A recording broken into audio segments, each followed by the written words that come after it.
Our first NFR Cowgirl is a first-time qualifier. She won 5 rodeos this year and came into Las Vegas ranked number 15 with more than 70,000. At the NFR, she won over 30,000 to end her year with over $100,000 in earnings. Let's meet Jana Bean. When I got home from Stephenville, I put Bugs in the pen and I did not touch that poor guy for a month. I let him just have all the time off he needed and gave him a break, and by the time he finally got to do something again, he was ready. He loves his job. He loves it. He wants to go, and when I'd load the trailer, he'd be at the gate kind of going, let me go, why am I having to stay here? But he needed that time off just like I needed it, and I didn't go to any rodeos in the fall at all. I did go to the WPRA finals, mainly because I had a futurity colt and wanted to take the futurity colt. I didn't do anything really with Bugs until about the 3rd week in November. I took him a couple places, kind of figured out where he was at. So my goal was to be able to run him 10 rounds. But I did bring a couple of backup horses. I brought a horse that I was very honored when they called me and asked me if I would be interested in riding him. He's a full brother to Dolly, which I'm sure everybody out there knows Dolly, the mare that Jewel Moody won so much on. So she was always one of my favorites, and he and I fit really well. And so for some reason I had to get off of Bugs. I feel very confident on him. He's a great horse, and look forward to getting to run him some at the winter rodeos. And then I brought my 5-year-old stud out of Dash to Fame in Lanes Leinster, and it's been fun having my own horse in the Thomas and Mack when we get to practice.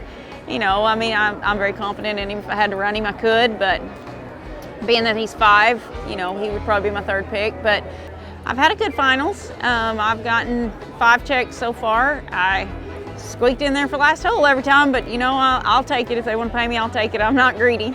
Just to be able to run with these top 15 girls and get a check, I'm very blessed. And my horse he's handled the ground better than most, but he hasn't really felt to me like he's gotten his lick. And if he ever gets his lick, then he's just so consistent the way he does it. But he is trying hard, and he's been very honest for me. And if I just stay out of his way and let him do his job, he usually can do better than what I can do. So I just kind of jockey him as much as I can and let him get his rhythm and enjoy the ride. Everything has just been overwhelming when I got here. It's been everything plus some that you ever might imagine it being here.